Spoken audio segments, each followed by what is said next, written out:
Hello friends, welcome to my YouTube channel. तो हम start करने वाले हैं डेलएड सेकेंड सेमेस्टर की क्लासेस। तो मैं पढ़ा रही हूँ आपको हिंदी सब्जेक्ट, जो कि पेपर नंबर 6 है और आज हमारी क्लास सेकंड है। क्लास 1 में मैंने आप लोगों को जो है हिंदी का सिलेबस डिस्कस किया था। आज मैं आपको पढ़ाऊँगी चैप्टर नंबर 1, जो है कहानी, लोक कथा, रोचक प्रसंगों को ध्यानपूर्वक सुनना व याद करना। ये चैप्टर 1 था हमारा और इसमें हम आज पढ़ने वाले हैं कहानी और कहानी शिक्षण। आप सभी लोग चैनल को सब्सक्राइब करें, वीडियो को लाइक और शेयर करिए और आप लोग जो है मेरे साथ साथ इसके नोट्स बनाते जाइएगा, लिखते जाइएगा। तो चलिए स्टार्ट करते हैं। तो हमारा पहला टॉपिक है कहानी की उपयोगिता। देखिए, जो बच्चे होते हैं वो क्या करते हैं, कहानियों को ध्यानपूर्वक पढ़ते हैं। तो हम क्या कर सकते हैं, बच्चों को कहानियों के माध्यम से सिखा सकते हैं, उनको नॉलेज दे सकते हैं, क्योंकि बच्चे जो है इस चीज़ को आसानी से गेन कर लेते हैं। आप लोगों ने जो है बहुत सारी कहानियाँ पढ़ी होगी, प्रेमचंद की खासकर बहुत सारी कहानियाँ पढ़ी होंगी, जैसे बूढ़ी काकी, दो बैलों की कथा, पंच परमेश्वर। तो ये जो कहानियाँ होती हैं उनसे हमें कोई ना कोई नॉलेज मिलता है। ठीक है, कुछ जो कहानियाँ होती हैं बहुत मनोरंजक होती हैं, कुछ कहानियों से हम लोग को मोरल वैल्यूज सीखने को लिए मिलते हैं। ठीक है, कुछ इंस्पिरेशनल कहानियाँ होती हैं। इसलिए जो कहानी होती है वो भाषा शिक्षण में महत्वपूर्ण भूमिका निभाती है। तो चलिए स्टार्ट करते हैं। भाषा शिक्षण में कहानी का अत्यधिक महत्व है तथा कहानी गद्य साहित्य की सबसे अधिक प्रिय विधा है। देखिए, गद्य साहित्य की बहुत सारी विधाएं होती हैं, जैसे एकांकी, नाटक, ये सब क्या है, गद्य साहित्य की विधाएं हैं। उसमें से जो कहानी होती है वो सबसे महत्वपूर्ण विधा होती है, जो कि भाषा शिक्षण में महत्वपूर्ण भूमिका निभाती है। कहानियां मानव सभ्यता के आदिकाल से ही शिक्षा एवं मनोरंजन का साधन रही हैं, अतः कहानी कहने की परंपरा उतनी ही प्राचीन है जितना मानव जीवन। देखिए, कहानियाँ कहने का जो परंपरा है वो प्राचीन काल से ही चला आ रहा है और इसके साक्ष्य भी खासकर हम लोग को मिले हैं। खासकर ये देखिए, गुफाओं में जो है बहुत सारी चित्रकलाएं लिखी है, जो क्या कहती है, कहानी हम लोग को कहती हैं। तो इसका जो इतिहास है बहुत पुराना है। हमारे देश में बृहत कथा मंजरी, कथा सागर, कथा सरिता सागर, पंचतंत्र या अन्य ऐतिहासिक पुरुष, बुद्ध, महावीर, कौटिल्य, अशोक, चंद्रगुप्त आदि की कहानियां रोचक एवं शिक्षा आदि की कहानियां रोचक व शिक्षाप्रद रही हैं। हम लोग जो भी कहानियां हैं वो पढ़ते सुनते हैं, उनसे हमें कुछ ना कुछ सीख मिलती है। कक्षा 6 में जो है हिंदी की जो बुक है उसका नाम मंजरी है। उसमें बहुत सारी कहानियां दी गई हैं, जैसे छोटा जादूगर, क्यों क्यों लड़की, हार की जीत, ईदगाह, साप्ताहिक धमाका, छिपा रहस्य। ये सारी जो कहानियां हैं वो क्लास 6 में दी गई हैं, जबकि 7 में राजधर्म, शाप मुक्ति, भविष्य का भय, ठीक है, ये कहानियां दी गई हैं। क्लास 8 में काकी, अपराजिता, दुख का अधिकार, ये सारी कहानियां दी गई हैं। तो ये सारी जो कहानियां हैं इनसे बच्चों को कुछ ना कुछ सीख मिलती है, बच्चे कुछ ना कुछ सीखते हैं, कुछ मॉरल्स वैल्यूज सीखते हैं। ठीक है, तो इसके साथ साथ जो है, अब ये चीज़ आप लोग नोट कर लीजिएगा कि कहानी के मेन उपयोगिताएं क्या हैं। ठीक है, तो सबसे बड़ी उपयोगिता होती है कहानी भाषा शिक्षण में बहुत महत्वपूर्ण होती है, भाषा विकास करती है बच्चों का। साथ साथ में ये क्या करती है, कल्पना शक्ति डेवलप करती है बच्चों में। ठीक है, बच्चे जैसे हम बच्चों को कहानियाँ सुना रहे हैं तो बच्चे क्या करते हैं, उस कहानी के बारे में सोचेंगे, उसकी इमेज अपने दिमाग में बनाएंगे। ठीक है, तो इससे क्या हो रहा है, उसमें कल्पना शक्ति डेवलप हो रही है, तर्क शक्ति भी डेवलप होती है। जैसे कोई अच्छी कहानी सुनाई हमने बच्चों को तो बच्चा उसमें बोलेगा कि आखिर ऐसा क्यों होगा इसमें। ठीक है, तो ये क्या हो रहा है, उसमें एक लॉजिकल थिंकिंग डेवलप हो रही है, तर्क शक्ति डेवलप हो रही है, साथ साथ में चिंतन शक्ति डेवलप होती है। और जो बच्चे होते हैं, बच्चे और शिक्षक के बीच में जो गैप होता है वो भी कम होता है। ठीक है, बच्चे जो है शिक्षक से अच्छी तरह से इंटरेक्शन करना सीख जाते हैं, उनके सामने अपने मन की जो भी बात है वो आसानी से कहना सीख जाते हैं। तो ये जो है कहानी के उपयोगिता रही। तो इससे हम कह सकते हैं कि कहानी बच्चों को सोचने, समझने, जानने, कल्पना करने, जोड़ने, घटाने, रचना का भरपूर अवसर देती है। ठीक है, ये रही हमारी कहानी की उपयोगिताएं। तो हम परिभाषाएं देखते हैं, कहानी की कौन कौन सी परिभाषाएं हैं। इन परिभाषाओं को आप याद जरूर कर लीजिएगा, एक बार अच्छे से पढ़ लीजिए और कम से कम एक तो आप अच्छे से याद कर लीजिएगा, क्योंकि एग्जाम्स में पूछता है। कभी कभी क्या होता है कि कोई कहानी दे देता है, उसकी डेफिनेशन दे देता है और पूछता है इसके राइटर्स कौन है। ठीक है, तो ये सारी आप अच्छे से कहानियों की परिभाषाएं पढ़ लीजिए। तो पहली परिभाषा देखते हैं। पहली परिभाषा है मुंशी प्रेमचंद के अनुसार कहानी एक ऐसी रचना है जिससे जीवन के किसी एक अंश या मनोभाव को प्रकट करना ही लेखक का उद्देश्य होता है।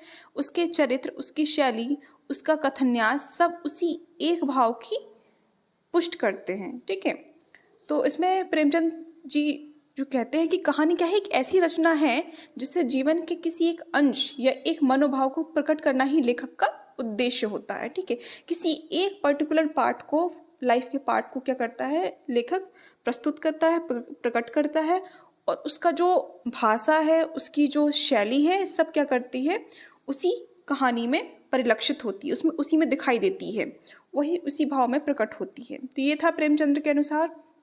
अगला देखते हैं रायबर्न के अनुसार। ठीक है, तो रायबर्न ने क्या कहा है, तो रायबर्न के अनुसार प्रत्येक शिक्षक को यह प्रयत्न करना चाहिए कि वह एक अच्छा कहानी सुनाने वाला बन जाए। किसी भी निपुण शिक्षक का कोई बात इतनी सहायता नहीं करती जितनी कि कहानी सुनाने की निपुणता। देखिए, एक अच्छा शिक्षक होने के लिए सबसे पहले आपको एक अच्छा वक्ता होना जरूरी होता है, और खासकर रायबर्न कहते हैं कि कहानी सुनाने की एबिलिटी जो है वो एक शिक्षक में अच्छी होनी चाहिए, क्योंकि यह शिक्षण में सबसे महत्वपूर्ण भूमिका निभाती है। इसलिए वह कहते हैं कि प्रत्येक शिक्षक को यह प्रयत्न करना चाहिए कि वह एक अच्छा कहानी सुनाने वाला बन जाए। किसी भी निपुण शिक्षक का कोई बात इतनी सहायता नहीं करती जितनी कहानी सुनाने की निपुणता। तो ये थी रायबर्न के अनुसार डेफिनेशन। थर्ड डेफिनेशन है चार्ल्स बैरेट के अनुसार कहानी एक लघु वर्णनात्मक गद्य रचना है जिसमें वास्तविक जीवन को कलात्मक रूप में प्रस्तुत किया जाता है। ठीक है, ये कहते हैं क्या है, एक लघु वर्णनात्मक गद्य रचना है। ठीक है, एक छोटी रचना है, ठीक है, जिसमें वास्तविक जीवन को कलात्मक रूप में प्रस्तुत किया जाता है। मतलब एक जब कोई राइटर जो एक कहानी लिखता है तो उसमें उसकी क्या दिखती है, कला परिलक्षित होती है, कला दिखाई देती है। तो उसको किस ढंग से कहना है, ये एक राइटर्स के ऊपर डिपेंड करता है। तो क्या है, एक कहानी एक लघु वर्णनात्मक गद्य रचना है जिसमें वास्तविक जीवन की किसी घटना को एक कलात्मक रूप में प्रस्तुत किया जाता है। तो ये डेफिनेशन हुई चार्ल्स बैरेट के अनुसार। अगली जो डेफिनेशन है वो है नोटेशन व डल ने अपनी पुस्तक आधुनिक कहानी में लिखा है, कहानी एक ऐसी वर्णनात्मक रचना है जो चरम सीमा की ओर बढ़ते हुए हृदय पर भावनात्मक प्रभाव डालती है। यह डेफिनेशन हो गई। ठीक है, अब जो लास्ट डेफिनेशन है वो किसकी है, वो है H.G. वेल्स के अनुसार कहानी एक छोटी रचना है, कहानी एक छोटी रचना ही है। नेक्स्ट टॉपिक है कहानी शिक्षण की उपयोगिता। आखिर क्या क्या उपयोगिता है कहानी शिक्षण की, इसमें देखेंगे। कहानी शिक्षण के महत्व को इन शब्दों में व्यक्त किया जा सकता है। पहला है, कहानी शिक्षण से ज्ञान की वृद्धि होती है। ऑब्वियसली जब हम कोई कहानियाँ पढ़ रहे होते हैं तो उससे हमें कोई ना कोई नॉलेज मिलता है, तो उससे क्या हो रहा है, हमारे ज्ञान की वृद्धि हो रही है। फॉर एग्जाम्पल, अगर हमने सोचो स्वामी विवेकानंद के बारे में कहानियाँ पढ़ी है तो उससे क्या हो रही है, उनके बारे में नॉलेज मिल रहा है, तो ज्ञान में वृद्धि होती है। दूसरा पॉइंट देखते हैं। दूसरा पॉइंट है कहानी शिक्षण द्वारा विद्यार्थियों का सर्वांगीण विकास होता है। देखिए, जब कोई कहानी बच्चा पढ़ता है तो उससे उसका संज्ञानात्मक विकास भी होता है, ठीक है, उसको नॉलेज मिल रही है, भावनात्मक विकास भी होता है और सामाजिक विकास भी होता है। इसलिए कहते हैं कि कहानी शिक्षण द्वारा विद्यार्थियों का सर्वांगीण विकास होता है, हर पक्षों में विकास होता है। अगला पॉइंट देखते हैं। पॉइंट 3 है कहानी अभिव्यक्ति, सृजनात्मक तथा अर्थ ग्रहण का विकास करती है। अब जो कहानी होती है, बच्चे कहानी के माध्यम से, कोई बच्चा कहानी सुना रहा है या कहानी सुन रहा है तो उसके द्वारा क्या कर सकता है, अपने मनोभावों को व्यक्त कर सकता है। तो कहानी के द्वारा अभिव्यक्ति हो रही है, सृजनात्मकता होती है, कहानी को जो है कहना, उसको नई कहानी को बनाना सृजनात्मकता कहलाता है, तथा अर्थ ग्रहण का विकास करती है। ठीक है, तो कहानी के माध्यम से बच्चों को इजीली कोई चीज़ समझा सकते हैं तो बच्चा उसको आसानी से ग्रहण कर सकता है। अगला पॉइंट देखते हैं। कहानी मनोरंजन का एक साफ सुथरा साधन है। ठीक है, ये हो गया फोर्थ पॉइंट। फिफ्थ पॉइंट देखते हैं। फिफ्थ पॉइंट है कहानी विद्यार्थियों को गद्य पढ़ने के लिए उत्साहित करती है। अब छोटी छोटी जो कहानियां हैं अब पढ़ते हैं, मनोरंजक मिलती हैं, मनोरंजक होती हैं, कुछ नॉलेज मिलता है, तो हमें क्या होता है कि हम धीरे धीरे क्या करते हैं, बड़े बड़े उपन्यास पढ़ना स्टार्ट करते हैं। तो क्या कर रही हैं कहानियाँ विद्यार्थियों को गद्य पढ़ने के लिए उत्साहित करती हैं। ठीक है, तो ये फिफ्थ पॉइंट हो गया। सिक्स पॉइंट क्या है, कहानियाँ विद्यार्थियों की कल्पना शक्ति का विकास करती हैं। अब जैसे कोई बच्चा कहानी सुन रहा है, ठीक है, तो क्या करता है, उस कहानियों का इमेज अपने दिमाग में बना रहा है, तो उससे क्या हो रही है, उसकी इमेजिनेशन पावर डेवलप हो रही है। ठीक है, तो कहानियाँ विद्यार्थियों की कल्पना शक्ति का विकास करती हैं। तो ये सब रहे कहानियों की उपयोगिता।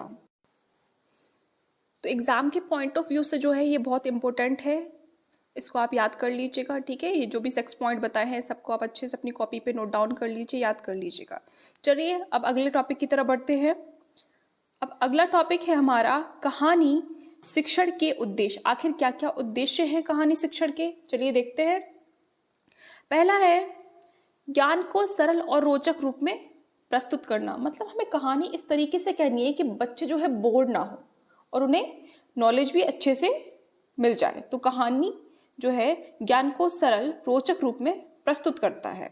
अगला पॉइंट है छात्रों को शब्द, सूक्ति, लोकोक्ति व मुहावरों का ज्ञान कराना। मतलब बच्चा जो है कहानी में मनोरंजन वे में ही क्या करता है, कुछ कुछ लोकोक्तियाँ, मुहावरे और सूक्तियाँ सीख जाता है, उनके अर्थ को समझ जाता है। तो ये भी क्या है, कहानी शिक्षण का एक महत्वपूर्ण उद्देश्य है। अब थर्ड पॉइंट देखते हैं। थर्ड पॉइंट क्या है, छात्रों को भाषा की विभिन्न शैलियों से परिचित कराना। ये भी एक कहानी शिक्षण का प्रमुख उद्देश्य होता है। अब फोर्थ पॉइंट देखते हैं, छात्रों में विचार, कल्पना व तर्क शक्ति को विकसित करना। ठीक है, तो कहानी जब बच्चों को सुनाई जाती है तो क्या करते हैं, कल्पना करते हैं, उनके मन में बहुत सारे विचार आते हैं, लॉजिक डेवलप होता है, तर्क शक्ति डेवलप होती है कि आखिर ऐसा क्यों हुआ कहानी में, बच्चा शिक्षक से क्वेश्चन पूछता है। ठीक है, तो ये क्या कर रहा है, इन सारी चीज़ों को डेवलप करने में कहानी महत्वपूर्ण भूमिका निभाती है। अगला देखते हैं, अगला पॉइंट है, अगला जो पॉइंट है फिफ्थ, छात्रों में ध्यानपूर्वक सुनने व सुनकर अर्थ ग्रहण करने के कौशल को विकसित करना। ठीक है, अब कहानी जो होती है मनोरंजक होती है, जब मनोरंजन कहानी होगी तो बच्चा उस चीज़ को ध्यान से सुनेगा, उसके अर्थ को ग्रहण करेगा। तो उसमें क्या है, कॉन्सेंट्रेशन की जो एबिलिटी होती है वो डेवलप होती है। तो ये रहे कहानी शिक्षण के 5 उद्देश्य। अब अगला देखते हैं। अगला जो 6 पॉइंट है, ठीक है, अगला जो 6 पॉइंट है, छात्रों की मौखिक व लिखित अभिव्यक्तियों को विकसित करना। अब अभिव्यक्ति जैसे अपने मन के भावों को जो कहानी के माध्यम से कोई भी बच्चा बोलकर प्रस्तुत कर सकता है या लिखकर प्रस्तुत कर सकता है, तो ये सारी एबिलिटी भी कहानी के माध्यम से डेवलप होती है। 7th पॉइंट देखते हैं, छात्रों में भावात्मक व चारित्रिक भावनाओं का विकास करना। ठीक है, कोई कहानी पढ़ रहा है बच्चा, उसको सुन रहा है, ठीक है, उससे कुछ सीख रहा है, उसको ये रियलाइज होता है कि आखिर हमें किस तरीके व्यवहार करना चाहिए, क्या अच्छा है क्या बुरा है, तो उसकी चारित्रिक जो भावना है वो भी डेवलप होती हैं। अगला पॉइंट देखते हैं, छोटी व कठिन बातों को सरल बनाकर सुनना। अब शिक्षक क्या कर रहा है, कहानी कह रहा है या बच्चों को कहानी सुना रहा है, तो उसमें क्या कर रहा है, छोटी और कठिन बातों को एक ईजी वे में मनोरंजन तरीके से प्रस्तुत करता है और बच्चा उस चीज़ को समझ लेता है। 9th पॉइंट है, छात्रों की साहित्य में रुचि विकसित करना। छोटी छोटी जब बच्चा कहानी पढ़ना स्टार्ट करता है, धीरे धीरे वो उपन्यास पढ़ने लगता है बड़े बड़े। ठीक है, तो जो इससे क्या कर रहा है, जो शिक्षक है वो छात्र में पढ़ने की एक रुचि विकसित कर रहा है, साहित्य की तरफ उसको अग्रसर कर रहा है। तो ये भी कहानी शिक्षण का महत्वपूर्ण उद्देश्य है। अगला जो पॉइंट है, पॉइंट नंबर 10, छात्रों में विषय के प्रति रुचि व जिज्ञासा उत्पन्न करना, जिससे उनका ध्यान विषय की ओर केंद्रित हो सके। ठीक है, अब 11th देखते हैं। 11th है, छात्रों में सामाजिकता की भावना को विकसित करना। ये रहे 11 पॉइंट। अब आगे देखते हैं, आगे भी कुछ पॉइंट्स हैं कहानी शिक्षण के उद्देश्य के। तो यहाँ पर बात करेंगे पॉइंट नंबर 12 की, छात्रों की कहानी लिखने में रुचि विकसित करना। जब कोई भी बच्चा कहानी सुनने में इंटरेस्ट लेता है तो क्या करता है, उसमें रुचि डेवलप होती है, उसमें बहुत सारी थिंकिंग डेवलप होती है, उसमें कल्पना शक्ति डेवलप होती है। तो क्या करता है, उसके मन में जो विचार आते हैं तो उसके माध्यम से हम लोग क्या कर सकते हैं, बच्चों को कहानी लिखना भी सिखा सकते हैं। ठीक है, अब 13 पॉइंट है, छात्रों को संवेगों व मनोवृत्ति का ज्ञान कराना। ये भी हम कहानी के माध्यम से करा सकते हैं। 14 पॉइंट है, छात्रों में देश, जाति तथा धर्म के प्रति स्थायी भाव बनाना। हम छात्रों को बहुत सारी देशभक्ति वाली कहानियाँ सुना सकते हैं। ठीक है, बहुत सारी ऐसी कहानियाँ सुना सकते हैं जो कि धर्मनिरपेक्ष हो। ठीक है, उसमें अच्छे अच्छे धर्म के प्रति बात ही बताए जाए, ये बोले कि भाई धर्म में भेद नहीं करना चाहिए, सब एक हैं, सभी जातियाँ जो है वो एक हैं, हमें कोई भेदभाव नहीं करना चाहिए। तो ये जो इंस्पिरेशनल कहानी है वो भी हम बच्चों को सुना सकते हैं और इससे बच्चे क्या कर सकते हैं, पॉजिटिव नॉलेज गेन कर सकते हैं। तो ये भावनाएं भी बच्चों में डेवलप कर सकते हैं। लास्ट जो पॉइंट है, यानी लास्ट कहानी शिक्षण का उद्देश्य है छात्रों को चरित्र निर्माण करने में सहयोग देना। तो ये रहे कहानी शिक्षण के प्रमुख उद्देश्य। इसमें से आप लगभग 7-8 याद करके रख लीजिए, एग्जाम के पर्पज से बहुत इंपॉर्टेंट है। ये भी कहानी शिक्षण की जनरली उद्देश्य एग्जाम्स में पूछा जाता है। तो अब हम बात करेंगे कहानी के प्रकार या भेद। तो बेसिकली कहानी के जो प्रकार होते हैं वो 4 प्रकार की कहानियाँ होती हैं। पहला घटना प्रधान कहानी, दूसरा चरित्र प्रधान कहानी, तीसरा समस्या प्रधान कहानी या चौथा भाव प्रधान कहानी। ठीक है, तो इन सब के बारे में हम थोड़ा थोड़ा आपको बताते हैं। अब मैं जो बताती जा रही हूँ आप उसको आप कॉपी पे नोट करते जाइएगा। ठीक है, तो सबसे पहले अगर हम बात करें घटना प्रधान कहानी क्या होता है, तो घटना प्रधान जो कहानियाँ हैं इसमें मुख्य रूप से घटनाओं का क्रम और उनका प्रभाव सबसे ज़्यादा महत्वपूर्ण होता है। इसमें क्या होता है, पात्रों पर जो है कम ध्यान दिया जाता है, जबकि घटनाओं पर महत्वपूर्ण ध्यान दिया जाता है। घटनाएं सबसे ज़्यादा महत्वपूर्ण होती हैं। ऐसी कहानियाँ घटनाओं के सिलसिले के जरिए पाठकों को बांध कर रखती हैं। इसका सबसे अच्छा एग्जाम्पल जो है अगर मैं आपको दूँ तो आपने फूस की रात स्टोरी पढ़ी होगी प्रेमचंद्र जी की, जिसमें क्या होता है कि हल्कू नाम का एक किसान रहता है जो अत्यधिक ठंड में अपने खेत की रखवाली कर रहा होता है। और कहानी में ठंड के दौरान हल्कू के संघर्ष और उसकी मनोस्थिति जो होती है उसका चित्रण किया गया है स्टोरी में। तो ये क्या है, ये घटना प्रधान कहानी है।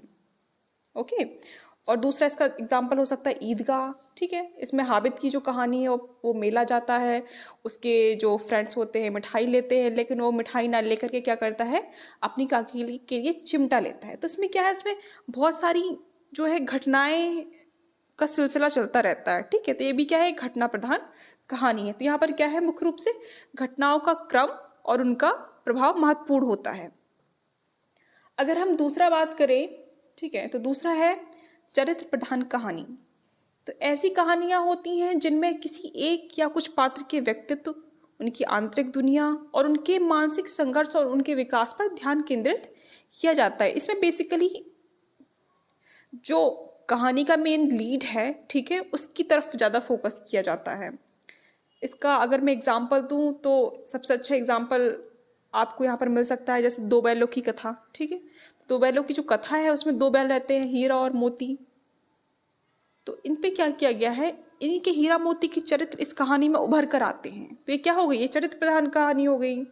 जबकि अगर एक मुंशी प्रेमचंद्र की कहानी बात करें जिसका नाम निर्मला है, तो इसमें क्या है कि निर्मला जो है एक लेडी है, निर्मला के जीवन की पे ज़्यादा फोकस किया गया है। ठीक है, तो इसमें निर्मला क्या है, वो एक चरित्र है और वही प्रधान है। तो ये क्या होती है, चरित्र प्रधान कहानियाँ होती हैं। ठीक है, समझ में आ गया। चलिए, अब जो थर्ड टाइप की जो कहानी है वो है समस्या प्रधान कहानी। इसमें क्या होता है, जो इस टाइप की जो स्टोरी होती है इनमें किसी सामाजिक, राजनीतिक, आर्थिक या व्यक्तिगत समस्याओं को केंद्र में रखा जाता है। ठीक है, और इन कहानियों का जो उद्देश्य होता है किसी विशेष समस्या की ओर ध्यान आकर्षित करना होता है और उनके प्रभाव को उजागर करना होता है। अगर इसकी एग्जाम्पल की बात करें तो समस्या प्रधान कहानी का सबसे अच्छा एग्जाम्पल है प्रेमचंद जी की ठाकुर का कुआं। ठीक है, इसमें क्या होता है, एक गरीब दलित लेडी होती है जिसका नाम होता है गंगी, जो अपने पति के लिए पानी लाने का संघर्ष करती है, लेकिन उसे ठाकुर के कुएं से पानी लेने की अनुमति नहीं मिलती है। तो इस टाइप की जो कहानियाँ हैं, यह कहानी जातिवाद और पानी जैसी बुनियादी सुविधाओं तक गरीब की पहुंच ना होने की समस्या को उजागर करती है बेसिकली। ठीक है, कैसे एक जो दलित महिला है उसकी क्या समस्या होती है, कैसे जो हायर कास्ट के लोग होते हैं, ठीक है, तो वो कैसे उसको अछूत मानते हैं एक तरीके से। तो ये क्या है, एक समस्या प्रधान कहानी है। ठीक है, जो एक बड़े मुद्दे की ओर ध्यान आकर्षित करती है। अब अगला बात करें, अगला है फोर्थ है भाव प्रधान कहानी। भाव प्रधान कहानी क्या होता है? देखो, जो भाव प्रधान कहानी है इसमें बेसिकली जिनमें भावनाओं, संवेदनाओं और पात्रों की आंतरिक दुनिया पर मुख्य ध्यान दिया जाता है। ठीक है, इसमें क्या इमोशंस है उस स्टोरी का, क्या कहानी है उसकी तरफ ज़्यादा ध्यान दिया जाता है। फॉर एग्जाम्पल, अगर कहानी आपने एक प्रेमचंद की सुनी होगी, बूढ़ी का की, ठीक है, सबने शायद सुनी हो, किसी ने नहीं पढ़ी हो तो जाकर पढ़िएगा उस स्टोरी को, बहुत अच्छी कहानी है। तो इसमें क्या होता है कि बूढ़ी काकी की जो कहानी होती है, जो अपने परिवार में उपेक्षित है, ठीक है, लोग उसका रिस्पेक्ट नहीं करते हैं, उसको कुछ मानते नहीं हैं, वह भूखी रहती है लेकिन किसी से कुछ कह नहीं पाती है। जब एक दिन उसे कुछ खाने का मौका मिलता है तो उसकी भावनाएं उभर कर सामने आती हैं। ठीक है, तो ये क्या है, ये भाव प्रधान कहानी है। तो ये रही कहानी के प्रकार और उनके भेद। आई होप आप लोग को ये सारी चीज़ें समझ में आ गई होंगी। मैंने आपको एग्जाम्पल्स के साथ समझाया है। थोड़ा थोड़ा जो है आप अपने नोट्स जब बना रहे हो तो उसके सामने थोड़ा थोड़ा लिख लीजिएगा और उसके एग्जाम्पल्स भी लिख लीजिएगा। ठीक है, चलिए देखिए कि कहानी की विधियाँ। ठीक है, कहानी की कौन कौन सी विधियाँ होती हैं? तो कहानी की मुख्य रूप से देखो 4 इंपॉर्टेंट विधियाँ होती हैं। कौन कौन? फर्स्ट वार्तालाप विधि, दूसरा चित्र विधि, तीसरा प्रश्नोत्तर विधि, चौथी कहानी कथन विधि। तो चलिए इनको हम डिटेल में पढ़ते हैं। तो सबसे पहले हम बात करने वाले हैं वार्तालाप विधि। ठीक है, तो इसमें क्या करते हैं, सर्वप्रथम बच्चों को पशु पक्षी एवं अन्य रोचक पात्रों वाली छोटी, सरल और मनोरंजक कहानियां, लोक कथाएं तथा किसी रोचक प्रसंग को हाव भाव गतिविधियों के साथ सुनाएं। पुनः वही कहानी या उससे मिलती जुलती कहानी अपने शब्दों को सुनाने को कहें। प्रारंभ में बच्चे झिझकेंगे लेकिन धीरे धीरे सुनाने लगेंगे। देखिए बेसिकली इसमें आपको क्या करना है, बच्चे से बात करनी है। ठीक है, सबसे पहले क्या करना है, आपको छोटी छोटी कहानियां सुनाएं। ठीक है, जो इंटरेस्टिंग कहानियां हो वो सुनाएं, साथ साथ में आप एक्सप्रेशंस भी दें। ठीक है, जिससे बच्चों को और मज़ा आए कहानी सुनने में। फिर आप क्या करें, बच्चों को बोलें कि अब जो मैंने सुनाया है आप तुम उसको फिर सुनाओ। ठीक है, या अपने वर्ड्स में सुनाओ। तो बच्चे क्या करेंगे, उसको अपने वर्ड्स में सुनाएंगे। ठीक है, तो बच्चे क्या करेंगे, वो अपने वर्ड्स में टीचर को भी कहानी सुनाएंगे। अब जैसे शुरुआत है तो बच्चे पहले धीरे धीरे थोड़ा झिझकेंगे सुनाने में, लेकिन क्या करेंगे, जब वो कंफर्टेबल हो जाएंगे तो धीरे धीरे वो सुनाना स्टार्ट करेंगे। तो आप क्या कर सकते हैं, तो शिक्षक जो है क्या कर सकता है, आवश्यकता अनुसार उन्हें उत्साहित करते रहे। बच्चे ध्यान से सुन रहे हैं या नहीं सुन रहे हैं ये जानने के लिए दोहरे संप्रेक्षण का प्रयोग करें। जैसे कहानी में आए शब्द विशेष पर सिर हिलाना, हाथ उठाना, छींकना, उठना, बैठना या कोई शब्द कहना। इस प्रकार प्रतिक्रिया से कहानी, लोककथा, रोचक प्रसंग शिक्षण में जीवंतता बनी रहती है। कहानी का बच्चों से अभिनय कराएं, इसके लिए मुखौटे का प्रयोग करें जिससे कहानी और रुचिकर हो जाए। तो बेसिकली इसमें आपको क्या करना है, अब जैसे किसी बच्चे ने कहानी सुना दी तो आपको क्या करना है, शिक्षक को क्या करना है, उसको मोटिवेट करना, उत्साहित करना है। आप उसकी तारीफ कर सकते हैं। ठीक है, साथ साथ में क्लास में ये भी ध्यान देना है कि जब आप पढ़ा रहे हो, कहानी सुना रहे हो तो बच्चे उसको ध्यान से सुन रहे हैं या नहीं सुन रहे हैं।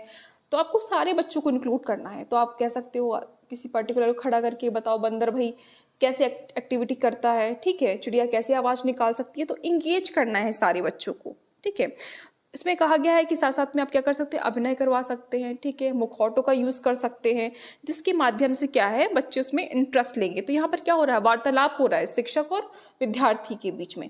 तो ये रही हमारी वार्तालाप विधि। दूसरी विधि की बात करते हैं तो दूसरी विधि है हमारी चित्र विधि।